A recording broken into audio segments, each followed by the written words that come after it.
ಸ್ನೇಹಿತರೆ, ಮತ್ತೊಂದು ದೊಡ್ಡ ದುರಂತ ಆಗಿದೆ. ಮತ್ತೊಂದು ವಿಮಾನ ಕ್ರ್ಯಾಶ್ ಆಗಿದೆ. ದೇಶದ ರಾಜಕೀಯವನ್ನೇ ಬೆಚ್ಚಿ ಬೀಳಿಸೋ ಸುದ್ದಿ ಇದು. ಮಹಾರಾಷ್ಟ್ರದ ಉಪಮುಖ್ಯಮಂತ್ರಿ, ಎನ್ಸಿಪಿಯ ಸ್ಟ್ರಾಂಗ್ ಲೀಡರ್, ಮಹಾರಾಷ್ಟ್ರ ರಾಜಕಾರಣದಲ್ಲಿ ಅಜಿತ್ ದಾದಾ ಅಂತಾನೆ ಕರೆಸ್ಕೊಳ್ತಾ ಇದ್ದ ಅಜಿತ್ ಪವಾರ್ ಇನ್ನಿಲ್ಲ. ಅಹಮದಾಬಾದ್ ಏರ್ ಕ್ರಾಶ್ ಆಯ್ತು ಲಾಸ್ಟ್ ಇಯರ್ ಜೂನ್ ತಿಂಗಳಲ್ಲಿ. ಅಲ್ಲಿ ಗುಜರಾತ್ನ ಮಾಜಿ ಮುಖ್ಯಮಂತ್ರಿ ಸೇರಿ 100 ಜನರ ಪ್ರಾಣ ಹೋಯಿತು.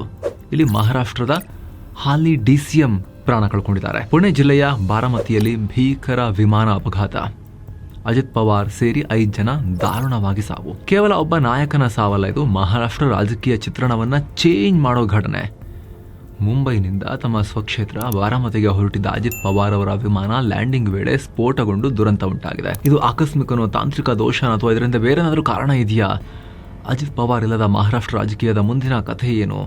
ಆ 40 ಶಾಸಕರು ಈಗ ಯಾರ ಕಡೆಗೆ ಹೋಗ್ತಾರೆ? ಇವರ ಬಣದಲ್ಲಿದ್ದವರು? ಎಲ್ಲ ಪ್ರಶ್ನೆಗಳಿಗೆ ಉತ್ತರ ಮತ್ತು ಈ ಘಟನೆಯ ಕಂಪ್ಲೀಟ್ ಮಾಹಿತಿಯನ್ನ ನೋಡ್ತಾ ಹೋಗೋಣ. ಘೋರ ದುರಂತ ನಡುಗಿದ ಬಾರಾಮತಿ. ಘಟನೆ ಬಗ್ಗೆ ಸದ್ಯಕ್ಕೆ ಸಿಗ್ತಿರೋ ಮಾಹಿತಿ ಪ್ರಕಾರ ಇದು ಬುಧವಾರ ಇವತ್ತು ಬೆಳಿಗ್ಗೆ ಆಗಿರೋದು. ಅಜಿತ್ ಪವಾರ್ ಅವರು ಜಿಲ್ಲಾ ಪರಿಷತ್ ಎಲೆಕ್ಷನ್ ಹಿನ್ನೆಲೆಯಲ್ಲಿ ಬಾರಾಮತಿಯಲ್ಲಿ ಸಾಲು ಸಾರ್ವಜನಿಕ ಸಭೆಗಳಲ್ಲಿ ಪಾಲ್ಗೊಳ್ಳಬೇಕಾಗಿತ್ತು. ಅದಕ್ಕಾಗಿ ಅವರು ಮುಂಬೈನ ಛತ್ರಪತಿ ಶಿವಾಜಿ ಮಹಾರಾಜ್ ಇಂಟರ್ನ್ಯಾಷನಲ್ ಏರ್ಪೋರ್ಟ್ನಿಂದ ಬೆಳಗ್ಗೆ 8:10 ಟೇಕ್ ಆಫ್ ಆದ್ರು. ಅವರು ಪ್ರಯಾಣ ಮಾಡ್ತಾ ಇದ್ದಿದ್ದು ಲೇಯರ್ ಜೆಟ್ 45 ಅನ್ನೋ ಪ್ರೈವೇಟ್ ಚಾರ್ಟರ್ಡ್ ವಿಮಾನದಲ್ಲಿ. ಈ ವಿಮಾನವನ್ನ VSR ವೆಂಚರ್ಸ್ ಅನ್ನೋ ಕಂಪನಿ ಮ್ಯಾನೇಜ್ ಮಾಡ್ತಾ ಇತ್ತು. ವಿಮಾನ ಟೇಕ್ ಆಫ್ ಆದಾಗ ಹವಾಮಾನ ಕ್ಲಿಯರೇ ಇತ್ತು, ಎಲ್ಲವೂ ನಾರ್ಮಲ್ ಇತ್ತು. ಸುಮಾರು 20 ನಿಮಿಷಗಳ ಪ್ರಯಾಣದ ನಂತರ ಅಂದ್ರೆ 8:32 ವಿಮಾನ ಡಿಸೆಂಟ್ ಅಂದ್ರೆ ಕೆಳಗೆ ಇಳಿಯೋಕೆ ಶುರು ಮಾಡುತ್ತೆ. ಪುಣೆ ಮತ್ತು ಬಾರಾಮತಿ ATC ಜೊತೆಗೆ ಪೈಲಟ್ ಕಾಂಟ್ಯಾಕ್ಟ್ ನಲ್ಲೂ ಕೂಡ ಇದ್ರು. ಆದ್ರೆ ವಿದ್ಯಾಟ ನೋಡಿ, ಲ್ಯಾಂಡ್ ಆಗಬೇಕು ಅನ್ನೋ ಕಡೆಯ 3 ನಿಮಿಷಗಳಲ್ಲಿ ಅಂದ್ರೆ ಬೆಳಗ್ಗೆ 8:41 ಸರಿಯಾಗಿ ಪೈಲಟ್ ಫೈನಲ್ ಅಪ್ರೋಚ್ ಬಗ್ಗೆ ಮಾಹಿತಿ ಕೊಡ್ತಾರೆ. ಇಲ್ಲಿ ಸ್ವಲ್ಪ ಮಟ್ಟಿಗೆ ಕ್ರಾಸ್ ವಿಂಡ್ ಅಂದ್ರೆ ಗಾಳಿ ಅಡ್ಡ ಬೀಸ್ತಾ ಇತ್ತು ಅಂತ ವರದಿಯಾಗಿದೆ. ಆದರೆ 8:44 ಅಂದ್ರೆ ಲ್ಯಾಂಡಿಂಗ್ ಏನೇನು 1 ನಿಮಿಷ ಬಾಕಿ ಇದೆ ಅನ್ನುವಾಗ ATC ಅಧಿಕಾರಿಗಳಿಗೆ ಒಂದು ಆತಂಕಕಾರಿ ವಿಚಾರ ಗೊತ್ತಾಗುತ್ತೆ. ವಿಮಾನದ ಅಪ್ರೋಚ್ ಸ್ಟೇಬಲ್ ಆಗಿರಲಿಲ್ಲ. ವಿಮಾನದ ವೇಗ ಅತಿಯಾಗಿತ್ತು ಮತ್ತು ಅದು ರನ್ವೇಗೆ ನೇರಕ್ಕೆ ಬರೋ ಬದಲು ಪಕ್ಕಕ್ಕೆ ವಾಲ್ತಾ ಇತ್ತು, ಲ್ಯಾಟ್ರಲ್ ಡ್ರಿಫ್ಟ್ ಇತ್ತು ಅಂತ. ಸರಿಯಾಗಿ 8:45 ವಿಮಾನ ಬಾರಾಮತಿ ಏರ್ ಸ್ಟ್ರಿಪ್ಗೆ ಟಚ್ ಆಗುತ್ತೆ. ಆದರೆ ಅದು ಸ್ಮೂತ್ ಲ್ಯಾಂಡಿಂಗ್ ಆಗಿರಲಿಲ್ಲ, ಹಾರ್ಡ್ ಲ್ಯಾಂಡಿಂಗ್ ಆಗುತ್ತೆ. ವಿಮಾನದ ಚಕ್ರಗಳು ರನ್ವೇಗೆ ಬಡಿದ ರಭಸಕ್ಕೆ ವಿಮಾನ ಕಂಟ್ರೋಲ್ ತಪ್ಪಿ ರನ್ವೇಯಿಂದ ಪಕ್ಕಕ್ಕೆ ಜಾರುತ್ತೆ. ಆಮೇಲೆ ಸೀದಾ ಮಣ್ಣಿನ ರಸ್ತೆಗೆ ನುಗ್ಗಿದ ವಿಮಾನ ಕ್ಷಣಾರ್ಧದಲ್ಲಿ ಬ್ರೇಕ್ ಆಗಿ ತುಂಡಾಗಿ ದೊಡ್ಡ ಮಟ್ಟದ ಬೆಂಕಿ ಕಾಣಿಸ್ಕೊಳ್ಳುತ್ತೆ. ಸ್ನೇಹಿತರಲ್ಲಿ ಗಮನಿಸಬೇಕಾಗಿರೋ ವಿಚಾರ ಏನು ಅಂತ ಹೇಳಿದ್ರೆ ಫ್ಯೂಲ್ ಟ್ಯಾಂಕ್ ಅದರದ್ದು. ಸಾಮಾನ್ಯವಾಗಿ ಕಮರ್ಷಿಯಲ್ ವಿಮಾನಗಳಲ್ಲಿ ರೆಕ್ಕೆಗಳ ಒಳಗಡೆ ಇಂಟಿಗ್ರೇಟ್ ಆಗಿರುತ್ತೆ. ಲಾಂಗ್ ರೇಂಜ್ ವಿಮಾನಗಳಲ್ಲಿ ಮಧ್ಯದಲ್ಲೂ ಕೂಡ ಇರುತ್ತೆ. ಸೊ ಇಲ್ಲಿ ಇದು ಲಿಯರ್ ಜೆಟ್ 45 ವಿಮಾನದ ಫ್ಯೂಲ್ ಟ್ಯಾಂಕ್ಸ್ ರೆಕ್ಕೆಗಳಲ್ಲೇ ಆ ಕಡೆ ಈ ಕಡೆ ಇಂಟಿಗ್ರೇಟ್ ಆಗಿತ್ತು. ಪ್ರತ್ಯಕ್ಷದರ್ಶಿಗಳ ಪ್ರಕಾರ ವಿಮಾನ ನೆಲಕ್ಕೆ ಅಪ್ಪಳಿಸಿದ ರಭಸಕ್ಕೆ ಬಲಭಾಗದ ರೆಕ್ಕೆ ರೈಟ್ ವಿಂಗ್ ನೆಲಕ್ಕೆ ಒಡೆದು ಹೋಗಿದೆ. ರೆಕ್ಕೆ ಒಡೆದು ಹೋಗ್ತಿದ್ದ ಹಾಗೆ ತುಂಡಾಗ್ತಿದ್ದ ಹಾಗೆ ಅದರಲ್ಲಿದ್ದ ಹೈಲಿ ಇನ್ಫ್ಲೇಮಬಲ್ ಆಗಿರೋ ಏವಿಯೇಷನ್ ಟರ್ಬೈನ್ ಫ್ಯೂಲ್ ATF ಹೊರಕ್ಷಲ್ಲಿ ಕ್ಷಣಾರ್ಧದಲ್ಲಿ ಬೆಂಕಿ ತಾಗಿ ಬ್ಲಾಸ್ಟ್ ಆಗಿದೆ. ವಿಮಾನ ಎಷ್ಟರ ಮಟ್ಟಿಗೆ ಸ್ಕಿಡ್ ಆಗಿದೆ ಅಂದ್ರೆ ರನ್ವೇನಿಂದ ಸುಮಾರು 500 ಮೀಟರ್ ದೂರದ ಕಬ್ಬಿನ ಗದ್ದೆವರೆಗೂ ಕೂಡ ಎಳ್ಕೊಂಡು ಹೋಗಿ ಪುಡಿಯಾಗಿ ಬಿದ್ದಿದೆ. ಇಂಪ್ಯಾಕ್ಟ್ ಎಷ್ಟಿತ್ತು ಅಂದ್ರೆ ಕಾಕ್ಪಿಟ್ ಭಾಗ ಸಂಪೂರ್ಣ ಪುಡಿಯಾಗಿದೆ. ಪ್ರತ್ಯಕ್ಷದರ್ಶಿ ಗಣಪತ್ ಪಾಟೀಲ್ ಅನ್ನೋ ರೈತರು ಹೇಳೋ ಪ್ರಕಾರ ದೊಡ್ಡ ಗುಡುಗಿನ ಶಬ್ದ ಕೇಳಿಸ್ತು. ನೋಡುವಷ್ಟರಲ್ಲೇ ವಿಮಾನ ಉಲ್ಟಾ ಪಲ್ಟಾ ಆಗಿ ಬೆಂಕಿಯ ಚೆಂಡಿನ ತರ ಉರುಳ್ತಾ ಹೋಯ್ತು. ನಾವು ಓಡ್ ಹೋಗಿ ನೋಡುವಷ್ಟರಲ್ಲಿ ಅಲ್ಲಿ ಮನುಷ್ಯರ ತರ ಗುರುತು ಹಿಡಿಯೋಕ್ಕೂ ಕೂಡ ಏನೂ ಉಳಿದಿರಲಿಲ್ಲ, ಅಷ್ಟು ಭೀಕರವಾಗಿತ್ತು ಆ ದೃಶ್ಯ ಅಂತ.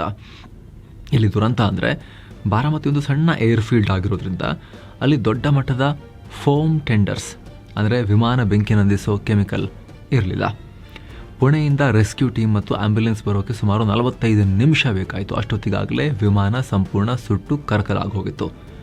ವಿಮಾನದಲ್ಲಿದ್ದ ಯಾರೊಬ್ರು ಬದುಕುಳಿಯೋ ಚಾನ್ಸೇ ಇರಲಿಲ್ಲ. ಅಜಿತ್ ಪವಾರ್ ಅವ್ರನ್ನ ಕೂಡಲೇ ಆಸ್ಪತ್ರೆಗೆ ಶಿಫ್ಟ್ ಮಾಡಲಾಯ್ತಾದ್ರೂ ಕೂಡ ಅಷ್ಟೊತ್ತಿಗೆ ಕಾಲ ಮಿಂಚಿ ಹೋಗಿತ್ತು. ಅವರು ಪ್ರಾಣ ಕಳ್ಕೊಂಡು ಆಗಿತ್ತು. ಅವರಲ್ಲಿ ಸಿಕ್ಕಿರೋ ಕಂಡೀಷನ್ನಲ್ಲಿ ಬದುಕುಳಿದಿರೋ ಲಕ್ಷಣ ಕಾಣಿಸ್ತಾ ಇರಲಿಲ್ಲ. ಆದರೂ ಕೂಡ ಕರ್ಕೊಂಡು ಹೋದ್ರು ಕೂಡಲೇ.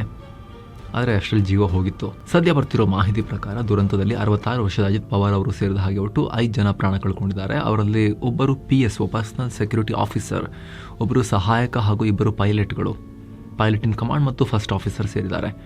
ಈ ಬಗ್ಗೆ DGCA ಕೂಡ ಅಧಿಕೃತವಾಗಿ ಕನ್ಫರ್ಮ್ ಮಾಡಿದೆ. ಕಂಬನಿ ಮಿಡಿದ ದಿಗ್ಗಜರು. ಈ ದುರಂತದ ಸುದ್ದಿ ಹೊರಬೀಳ್ತಿದ್ದ ಹಾಗೆ ಇಡೀ ದೇಶದ ರಾಜಕೀಯ ನಾಯಕರು ಶಾಕ್ ಆಗಿದ್ದಾರೆ. ಪಕ್ಷ ಭೇದ ಮರೆತು ಎಲ್ಲರೂ ಕಂಬನಿ ಮಿಡಿದಿದ್ದಾರೆ. PM ನರೇಂದ್ರ ಮೋದಿ ತೀವ್ರ ಸಂತಾಪ ಸೂಚಿಸಿದ್ದಾರೆ. ಬಾರಾಮತಿಯಲ್ಲಿ ಉಂಟಾದ ಭೀಕರ ಅಪಘಾತ ದುಃಖ ತರಿಸಿದೆ. ಮಹಾರಾಷ್ಟ್ರದ ಜನಾನುರಾಗಿ ನಾಯಕರನ್ನ ಈಗ ಕಳ್ಕೊಂಡಿದ್ದೇವೆ. ಅಪಘಾತದಲ್ಲಿ ಪ್ರೀತಿ ಪಾತ್ರರನ್ನ ಕಳ್ಕೊಂಡ ಕುಟುಂಬಗಳಿಗೆ ದೇವರು ದುಃಖ ಭರಿಸೋ ಶಕ್ತಿ ಕೊಡ್ಲಿ ಅಂತ PM ಹೇಳಿದ್ದಾರೆ. ಕೇಂದ್ರ ಗೃಹ ಮಂತ್ರಿ ಅಮಿತ್ ಶಾ, ರಕ್ಷಣಾ ಮಂತ್ರಿ ರಾಜನಾಥ್ ಸಿಂಗ್ ಇವರು ಕೂಡ ಅಜಿತ್ ಪವಾರ್ ಅಗಲಿಕೆ NDA ಒಕ್ಕೂಟಕ್ಕೆ ಮತ್ತು ಮಹಾರಾಷ್ಟ್ರದ ಅಭಿವೃದ್ಧಿಗೆ ದೊಡ್ಡ ಲಾಸ್ ಅಂತ ಹೇಳಿದ್ದಾರೆ. ಪಶ್ಚಿಮ ಬಂಗಾಳ ಮುಖ್ಯಮಂತ್ರಿ ಮಮತಾ ಬ್ಯಾನರ್ಜಿ ಅವರು ಶರದ್ ಪವಾರ್ ಕುಟುಂಬಕ್ಕೆ ಸಾಂತ್ವನ ಹೇಳೋದ್ರ ಜೊತೆಗೆ ಒಂದು ಗಂಭೀರವಾದ ಪಾಯಿಂಟ್ ರೈಸ್ ಮಾಡಿದ್ದಾರೆ. ಅಜಿತ್ ಪವಾರ್ ಅವರ ಸಾವಿನ ವಿಚಾರ ಕೇಳಿ ಆಘಾತ ಆಗಿದೆ. ಶರದ್ ಪವಾರ್ ಜಿ ಹಾಗೂ ಅವರ ಕುಟುಂಬಕ್ಕೆ ನನ್ನ ಸಾಂತ್ವನ. ಆದರೆ ಈ ವಿಮಾನ ಅಪಘಾತದ ಬಗ್ಗೆ ಉನ್ನತ ಮಟ್ಟದ ಸಂಪೂರ್ಣ ತನಿಖೆಯಾಗಬೇಕು, ಸತ್ಯ ಹೊರಗೆ ಬರಬೇಕು ಅಂತ ಹೇಳಿ ಚೂರ್ ಪಾಲಿಟಿಕ್ಸ್ ಕೂಡ ಮಾಡಿದ್ದಾರೆ ದೀದಿ ಇದರಲ್ಲಿ. ಉಳಿದಂತೆ ಕಾಂಗ್ರೆಸ್ ಅಧ್ಯಕ್ಷ ಮಲ್ಲಿಕಾರ್ಜುನ ಖರ್ಗೆ, ಪ್ರಿಯಾಂಕಾ ಗಾಂಧಿ ಮತ್ತು ನಮ್ಮ ರಾಜ್ಯದಿಂದ ಕೇಂದ್ರ ಸಚಿವ HD ಕುಮಾರಸ್ವಾಮಿ ಕೂಡ ಅಜಿತ್ ಪವಾರ್ ಸಾವಿಗೆ ತೀವ್ರ ಸಂತಾಪವನ್ನ ಸೂಚಿಸಿದ್ದಾರೆ. ಅಪಘಾತಕ್ಕೆ ಕಾರಣ ಏನು? ಇಂಥ ದೊಡ್ಡ ದೊಡ್ಡ ಲೀಡರ್ಗಳ ಪ್ರಾಣ ಹೋದಾಗ ಅಪಘಾತಗಳಲ್ಲಿ ಸಾಕಷ್ಟು ಪ್ರಶ್ನೆಗಳು ಹುಟ್ಟುತ್ತವೆ. ಏನಾಯ್ತು ಅಂತ ಸದ್ಯಕ್ಕೆ ಸಿಕ್ಕಿರೋ ಪ್ರಾಥಮಿಕ ಮಾಹಿತಿ ಪ್ರಕಾರ 3 ಥಿಯರಿಗಳು ಕೇಳಿ ಬರ್ತಿವೆ. ಮೊದಲನೇದು ವಿಂಡ್ ಶಿಯರ್, ಅಂದರೆ ವಿಮಾನ ಲ್ಯಾಂಡ್ ಆಗೋ ಜಾಗದಲ್ಲಿ ದಿಢೀರನೆ ಗಾಳಿಯ ದಿಕ್ಕು ಬದಲಾಗಿತ್ತು. ಬಾರಾಮತಿಯಲ್ಲಿ ಬೆಳಗ್ಗೆ ಗಾಳಿಯ ವೇಗ ಹೆಚ್ಚಿತ್ತು ಅಂತ ಹೇಳಲಾಗ್ತಿದೆ. ಇದು ಪೈಲಟ್ ಕಂಟ್ರೋಲ್ ಅನ್ನ ತಪ್ಪಿಸಿರಬಹುದು. ಹಾಗೆ ATC ಮೂಲಗಳಿಂದ ಸಿಗ್ತಿರೋ ಮಾಹಿತಿ ಪ್ರಕಾರ ಕೊನೆಯ ಕ್ಷಣದವರೆಗೂ ಪೈಲಟ್ ಕಾನ್ಫಿಡೆಂಟ್ ಆಗಿದ್ರು. ಆದರೆ ಲ್ಯಾಂಡಿಂಗ್ಗೆ ಜಸ್ಟ್ 30 ಸೆಕೆಂಡ್ಸ್ ಇರುವಾಗ ಪೈಲಟ್ ವಾಯ್ಸ್ನಲ್ಲಿ ಆತಂಕ ಇತ್ತು. ಕ್ರಾಸ್ ವಿಂಡ್ ಅಂದರೆ ಅಡ್ಡ ಗಾಳಿ ವಿಮಾನವನ್ನು ತಳ್ತಾ ಇದೆ ಅಂತ ಅವರು ರಿಪೋರ್ಟ್ ಮಾಡಿದರು. ಸಾಮಾನ್ಯವಾಗಿ ಇಂಥ ಟೈಮ್ನಲ್ಲಿ ಗೋ ಅರೌಂಡ್ ಅಂತಾರೆ, ಅಂದರೆ ಲ್ಯಾಂಡ್ ಆಗಬೇಡಿ, ವಾಪಸ್ ಲಿಫ್ಟ್ ಮಾಡಿ ವಿಮಾನವನ್ನು ಮೇಲಕ್ಕೆ ವಾಪಸ್ ತೊಗೊಂಡೋಗಿ ಇನ್ನೊಂದು ರೌಂಡ್ ಹೋಗಿ ಬನ್ನಿ ಆಮೇಲೆ ನೋಡೋಣ ಅಂತ. ಅಂದರೆ ಕಡೆಗಳಿಗೆಯಲ್ಲಿ ಲ್ಯಾಂಡಿಂಗ್ ಕ್ಯಾನ್ಸಲ್ ಆಗುತ್ತೆ ಗೋ ಅರೌಂಡ್ ಅಂತ ಹೇಳಿದ್ರೆ. ಹಿಂಗೆ ಬರ್ತಿರೋ ವಿಮಾನ ಲ್ಯಾಂಡ್ ಆಗದೆ ಮತ್ತು ವಾಪಸ್ ಹೋಗಿ ನೋಡಿಕೊಂಡು ಕರೆಕ್ಟಾಗಿ ಮತ್ತೆ ಸೆಟ್ ಮಾಡ್ಕೊಂಡು ಮತ್ತೆ ಬಂದು ಲ್ಯಾಂಡಿಂಗ್ ಆಗುತ್ತೆ. ಆದರೆ ಇಲ್ಲಿ ವಿಮಾನ ಆಲ್ರೆಡಿ ತುಂಬ ಕೆಳಗೆ ಬಂದಾಗಿತ್ತು, ಟೂ ಲೋ ಆಲ್ಟಿಟ್ಯೂಡ್, ಇನ್ನು ವಾಪಸ್ ಮೇಲಕ್ಕೆ ಎತ್ತಕ್ಕೆ ಸಾಧ್ಯ ಇಲ್ಲ ಅನ್ನೋಷ್ಟು ಕೆಳಗೆ ಬಂದಾಗಿತ್ತು. 30 ಸೆಕೆಂಡ್ ಮಾತ್ರ ಇತ್ತು. ಡಿಸಿಷನ್ ತಗೊಳ್ಳೋಕ್ಕೆ ಪೈಲಟ್ಗೆ ಜಾಸ್ತಿ ಟೈಮ್ ಇರಲಿಲ್ಲ, ಕೆಲ ಸೆಕೆಂಡ್ಗಳು ಮಾತ್ರ ಇತ್ತು. ಆ ಒಂದು ಸಣ್ಣ ನಿರ್ಧಾರ ಅಥವಾ ತಾಂತ್ರಿಕ ವೈಫಲ್ಯ ಇವತ್ತು ಇಡೀ ಮಹಾರಾಷ್ಟ್ರವನ್ನೇ ಕತ್ತಲಲ್ಲಿ ಇಟ್ಟಿದೆ ಸ್ನೇಹಿತರೆ. ಎರಡನೇ ಕಾರಣ ಮೆಕ್ಯಾನಿಕಲ್ ಫೇಲ್ಯೂರ್ ಇರ್ಬೋದಾ ಅಂತ. ಲ್ಯಾಂಡಿಂಗ್ ಟೈಮ್ನಲ್ಲಿ ಇಂಜಿನ್ ಪವರ್ ಲಾಸ್ ಆಗಿದೆಯಾ ಅಥವಾ ಹೈಡ್ರಾಲಿಕ್ ಸಿಸ್ಟಮ್ ಕೈ ಕೊಡ್ತಾ ಅನ್ನೋದು ಕೂಡ ಈಗ ಚೆಕ್ ಆಗಬೇಕು. ಲೇಯರ್ ಜೆಟ್ 45 ಸೇಫ್ ವಿಮಾನ ಅಂತಾನೆ ಹೆಸರುವಾಸಿ, ಆದರೆ ಅನ್ಸ್ಟೇಬಲ್ ಅಪ್ರೋಚ್ ಆದಾಗ ಇದು ತುಂಬ ಸೆನ್ಸಿಟಿವ್ ಆಗುತ್ತೆ ಅಂತ ತಜ್ಞರು ಹೇಳ್ತಾರೆ. ಮೂರನೇದು ಸೋಷಿಯಲ್ ಮೀಡಿಯಾದಲ್ಲಿ ಹರಿದಾಡ್ತಿರೋ ಸಂಚಿನ ಮಾತುಗಳು. ವಾಟ್ಸಪ್ಗಳಲ್ಲಿ ಇದೊಂದು ಪ್ಲಾನ್ಡ್ ಅಟ್ಯಾಕ್, ಫ್ಯೂಯಲ್ ಟ್ಯಾಂಪರಿಂಗ್ ಆಗಿದೆ ಅನ್ನೋ ರೂಮರ್ಸ್ ಎಲ್ಲ ಹರಡಿಸ್ತಾ ಇದ್ದಾರೆ. ಆದರೆ ದಯವಿಟ್ಟು ಗಮನಿಸಿ, ಇಂಥ VVIPಗಳದ್ದು ಈ ರೀತಿ ಆದಾಗಲೆಲ್ಲ ಈ ರೀತಿ ಬರುತ್ತೆ. ಈ ಹಿಂದೆ ಸೌಂದರ್ಯ ಅವರು ಕ್ರಾಶಲ್ಲಿ ಪ್ರಾಣ ಕಳ್ಕೊಂಡಾಗ, YS ರಾಜಶೇಖರ್ ರೆಡ್ಡಿ ಅವರು ಪ್ರಾಣವನ್ನು ಕಳ್ಕೊಂಡಾಗ, ನಮ್ಮ CDS ಬಿಪಿನ್ ರಾವತ್ ಅವರು ತಮಿಳುನಾಡಿನಲ್ಲಿ ಕ್ರಾಶಲ್ಲಿ ಪ್ರಾಣ ಕಳ್ಕೊಂಡಾಗ ಪ್ರತಿ ಸಲನೂ ಈ ರೀತಿ ರೂಮರ್ಸ್ ಹರಿದಾಡಿವೆ. ಇವಾಗಲೂ ಕೂಡ ಅಷ್ಟೇ ಸ್ನೇಹಿತರೆ, ದಯವಿಟ್ಟು ಗಮನಿಸಿ. ಇದಕ್ಕೆ ಯಾವುದೇ ಸಾಕ್ಷ್ಯ ಇಲ್ಲ. ವಿಮಾನದ ಬ್ಲ್ಯಾಕ್ ಬಾಕ್ಸ್ ಸಿಕ್ಕ ಮೇಲೆ ಅದರಲ್ಲಿರೋ ಡೇಟಾ ಮತ್ತು ಕಾಕ್ಪಿಟ್ ವಾಯ್ಸ್ ರೆಕಾರ್ಡರ್ ಕೇಳಿದ ಮೇಲೆ ಕ್ಲಾರಿಟಿ ಸಿಗುತ್ತೆ. ಅಲ್ಲಿವರೆಗೂ ಇವೆಲ್ಲ ಬರೀ ಊಹಾಪೋಹ. ಮಹಾರಾಷ್ಟ್ರ ರಾಜಕಾರಣದ ದಾದಾ ಸ್ನೇಹಿತರೆ, ಅಜಿತ್ ಪವಾರ್ ಅಂದ್ರೆ ಮಹಾರಾಷ್ಟ್ರ ರಾಜಕಾರಣದಲ್ಲಿ ದಾದಾ ಅಂತಾನೆ ಫೇಮಸ್. ಶರದ್ ಪವಾರ್ ಅನ್ನೋ ಮಹಾನ್ ಚದುರಂಗದ ಆಟಗಾರನ ನೆರಳಲ್ಲೇ ಬೆಳೆದ್ರು ಕೂಡ ತಮ್ಮದೇ ಆದ ಒಂದು ಪ್ರಭಾವಿ ಬೆಂಬಲಿಗರ ಪಡೆಯನ್ನ ಕಟ್ಟಿದವರು ಅಜಿತ್ ಪವಾರ್. ಮಹಾರಾಷ್ಟ್ರ ರಾಜಕಾರಣದ ಪಾಲಿಗೆ ಅಕ್ಷರಶಃ ಅಜಾತ ಶತ್ರು ಅಲ್ಲದೆ ಹೋದರೂ ಕೂಡ ಅನಿವಾರ್ಯ ಮಿತ್ರ ಆಗಿದ್ರು ಎಲ್ಲರಿಗೂ. ಯಾಕಂದರೆ ಮಹಾರಾಷ್ಟ್ರದ ಇತಿಹಾಸದಲ್ಲಿ ಲಾಂಗೆಸ್ಟ್ ಸರ್ವಿಂಗ್ ಡೆಪ್ಯೂಟಿ CM ಅನ್ನೋ ಹೆಗ್ಗಳಿಕೆ ಇವ್ರದಿದೆ. ಅಶೋಕ್ ಚವಾಣ್, ಪೃಥ್ವಿರಾಜ್ ಚವಾಣ್, ಉದ್ಧವ್ ಠಾಕ್ರೆ, ದೇವೇಂದ್ರ ಫಡ್ನವೀಸ್ ಮತ್ತು ಏಕನಾಥ್ ಶಿಂದೆ, ಹೀಗೆ 5 ಜನ ಬೇರೆ ಬೇರೆ ಮುಖ್ಯಮಂತ್ರಿಗಳೊಂದಿಗೆ DCM ಆಗಿ ಕೆಲಸ ಮಾಡಿದ್ದಾರೆ. ಬೇರೆ ಬೇರೆ ಸರ್ಕಾರಗಳಲ್ಲಿ ಬೇರೆ ಬೇರೆ ಮುಖ್ಯಮಂತ್ರಿಗಳೊಂದಿಗೆ ಅಜಿತ್ ಪವಾರ್ ಬರೋಬ್ಬರಿ 6 ಬಾರಿ ಉಪಮುಖ್ಯಮಂತ್ರಿಯಾಗಿ ಪ್ರಮಾಣ ವಚನವನ್ನು ಸ್ವೀಕರಿಸಿದ್ದಾರೆ. ಮಹಾರಾಷ್ಟ್ರದಲ್ಲಿ DCM ಅಂದ್ರೆ ಅಜಿತ್ ಪವಾರ್ ಅಂದ್ರೆ DCM ಅನ್ನೋ ಥರದಲ್ಲಿ. ಬರೀ DCM ಮಾತ್ರ ಅಲ್ಲ, ಅದಕ್ಕಿಂತ ಮುಂಚಿನಿಂದಲೂ ಕೂಡ ಹೆವಿ ಪೋರ್ಟ್ಫೋಲಿಯೋಗಳನ್ನು ನಿಭಾಯಿಸಿದ್ದಾರೆ. ಎಲ್ಲ ಸಲನೂ ಹಣಕಾಸು ಖಾತೆ ಸಚಿವ ಈ DCM ಆದ್ಮೇಲಂತೂ ಅವ್ರ ಕೈಲೇ ಇರ್ತಾ ಇತ್ತು ಮಹಾರಾಷ್ಟ್ರದ ಖಜಾನೆಯ ಕೀಲಿಕೈ. ಆರ್ಥಿಕ ಮಂತ್ರಿಯಾಗಿ ಇವರು ಮಂಡಿಸಿದ ಬಜೆಟ್ಗಳು ಇವರ ಆರ್ಥಿಕ ನಿರ್ವಹಣೆ ಬಗ್ಗೆ ವಿರೋಧಿಗಳಿಗೂ ಗೌರವ ಮೂಡಿಸ್ತಾ ಇತ್ತು. ಅಂತ ಪವರ್ ಹೌಸ್ ಇವತ್ತು ಶಾಶ್ವತವಾಗಿ ಬಂದಾಗಿದ್ದಾರೆ.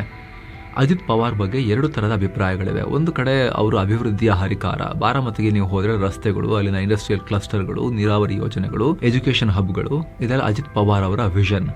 ಫೈಲ್ ಕ್ಲಿಯರ್ ಮಾಡೋದ್ರಲ್ಲಿ, ಡಿಸಿಷನ್ ಫಾಸ್ಟ್ ಆಗಿ ತಗೊಳ್ಳೋದ್ರಲ್ಲಿ ಎತ್ತಿದ ಕೈ. ಜೊತೆಗೆ ಯಾವುದೇ ಸಕ್ಸಸ್ಫುಲ್ ಪಾಲಿಟಿಷಿಯನ್ ತಗೊಳ್ಳಿ ನೀವು, ಟೈಮ್ ಮ್ಯಾನೇಜ್ಮೆಂಟ್ ವಿಚಾರದಲ್ಲಿ ಅವ್ರನ್ನ ಬೀಟ್ ಮಾಡೋಕ್ಕೆ ಕಾರ್ಪೊರೇಟ್ CEOಗಳಿಗೂ ಆಗೋದಿಲ್ಲ. ನಾವು ಏನೇ ಟೀಕೆ ಮಾಡ್ತೀವಿ, ಆದರೆ ಪಾಲಿಟಿಷಿಯನ್ಸ್ ಅವರು ಬೆಳಿಗ್ಗೆ 5-6 ಗಂಟೆಗೆ ಶುರು ಮಾಡಿದ್ರೆ ಅವ್ರ ದಿನಚರಿ ರಾತ್ರಿ 12-1 ಗಂಟೆವರೆಗೂ ನಿರಂತರವಾಗಿ ಕೆಲಸ ಮಾಡ್ತಾನೆ ಇರ್ತಾರೆ. ಬ್ಯಾಕ್ ಟು ಬ್ಯಾಕ್ ಮೀಟಿಂಗ್ಗಳನ್ನು ಪಾಲ್ಗೊಳ್ತಾನೆ ಇರ್ತಾರೆ, ಡಿಸಿಷನ್ ತಗೊಳ್ತಾನೆ ಇರ್ತಾರೆ.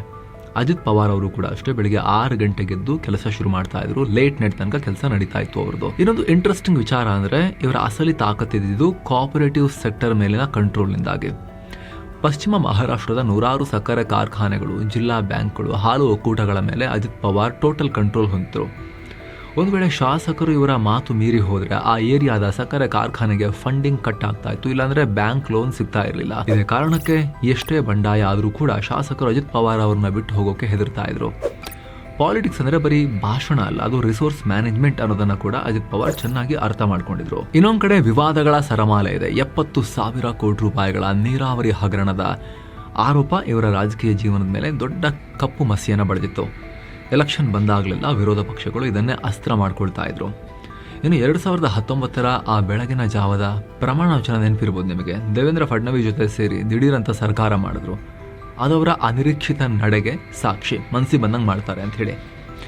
ಐಡಿಯಾಲಜಿಗಿಂತ ಹೆಚ್ಚಾಗಿ ಪವರ್ ಪಾಲಿಟಿಕ್ಸ್ ಮತ್ತು ಮ್ಯಾನೇಜ್ಮೆಂಟ್ನಲ್ಲಿ ನಂಬಿಕೆ ಇಟ್ಟವರು ಅಂತ. ಶರದ್ ಪವಾರ್ ಅಂತಹ ದಿಗ್ಗಜರನ್ನೇ ಎದುರು ಹಾಕೊಂಡು ಪಕ್ಷವನ್ನು ಒಡೆದು ಬಿಜೆಪಿ ಹೋದರು, NDA ಸೇರಿದ್ರು. ಅದವರ ಇಂತಹ ಬಂಡಾಯಗಾರನ ಮನಸ್ಥಿತಿಗೆ ಸಾಕ್ಷಿ. ಆದ್ರೀಗ ಆ ಧ್ವನಿ ಶಾಶ್ವತವಾಗಿ ನಿಂತು ಹೋಗಿದೆ. ಮಹಾಯುತಿಗೆ ಬಿಗ್ ಶಾಕ್. ಮುಂದೇನು? ಅಜಿತ್ ಪವಾರ್ ಅವರ ಸಾವು ಮಹಾರಾಷ್ಟ್ರದ ಆಡಳಿತಾರೂಢ ಮಹಾಯುತಿ ಬಿಜೆಪಿ ಶಿಂದೆ ಅಜಿತ್ ಒಕ್ಕೂಟಕ್ಕೆ ಬಲವಾದ ಪೆಟ್ಟು ಕೊಟ್ಟಿದೆ. ಮಹಾರಾಷ್ಟ್ರ ವಿಧಾನಸಭೆಯಲ್ಲಿ ಒಟ್ಟು 288 ಸೀಟ್ಗಳು.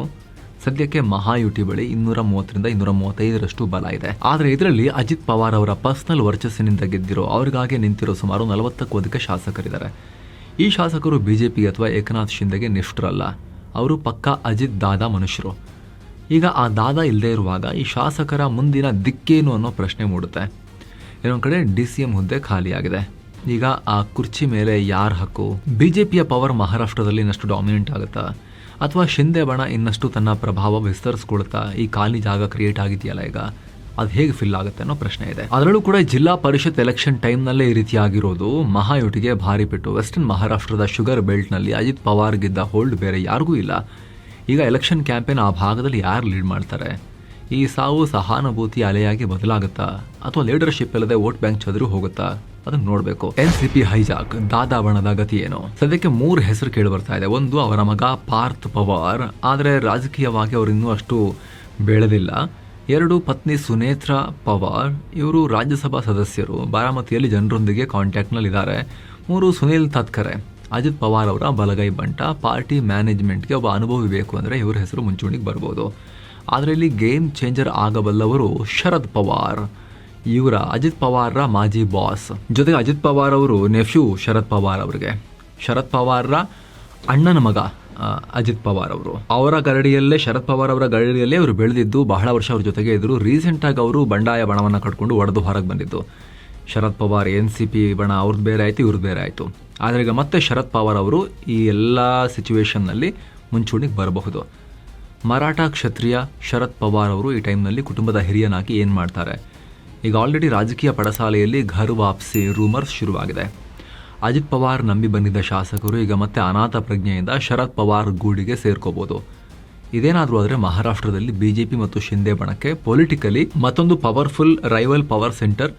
ಶರದ್ ಪವಾರ್ ಮುಂಚಿಂದನೂ ಇದ್ರು, ಇತ್ತೀಚೆಗೆ ಬಲ ಕಳ್ಕೊಂಡು ಮೂಲೆ ಗುಂಪಾಗಿದ್ರು ಅಣ್ಣನ ಮಗನ ಆರ್ಭಟದಲ್ಲಿ. ಈಗ ಮತ್ತೆ ಅವರು ಮುಂಚೂಣಿಗೆ ಬರ್ಬೋದು. ಮಹಾರಾಷ್ಟ್ರ ಪಾಲಿಗೆ ಕರಾಳ ದಿನ. ಬಾರಾಮತಿ ಆಸ್ಪತ್ರೆ ಮುಂದೆ ಜನಸಾಗರನೆ ಸೇರಿದೆ. ನೆಚ್ಚಿನ ನಾಯಕನನ್ನ ಕೊನೆ ಬಾರಿ ನೋಡೋಕೆ ಮುಗಿಬಿದ್ದಿದ್ದಾರೆ ಜನ. ಮುಂಬೈನ ಅವರ ಮನೆ ದೇವಗಿರಿಯಲ್ಲೂ ಕೂಡ ಶೋಕ ಮಡುಗಟ್ಟಿದೆ. ಒಬ್ಬ ನಾಯಕನ ಸಾವು ಒಂದು ಪಕ್ಷದ ಭವಿಷ್ಯ ಅಷ್ಟೇ ಅಲ್ಲ, ಇಡೀ ರಾಜ್ಯದ ರಾಜಕೀಯ ಸಮೀಕರಣವನ್ನ ಹೇಗೆ ಚೇಂಜ್ ಮಾಡಬಹುದು ಅನ್ನೋದಕ್ಕೆ ಈ ಘಟನೆನೇ ಸಾಕ್ಷಿ. ಅಜಿತ್ ಪವಾರ್ ಅವರ ಆತ್ಮಕ್ಕೆ ಶಾಂತಿ ಸಿಗಲಿ, ಅವರ ಕುಟುಂಬಕ್ಕೆ ನೋವು ಭರಿಸೋ ಶಕ್ತಿ ಸಿಗಲಿ ಅಂತ ಆಶಿಸೋಣ.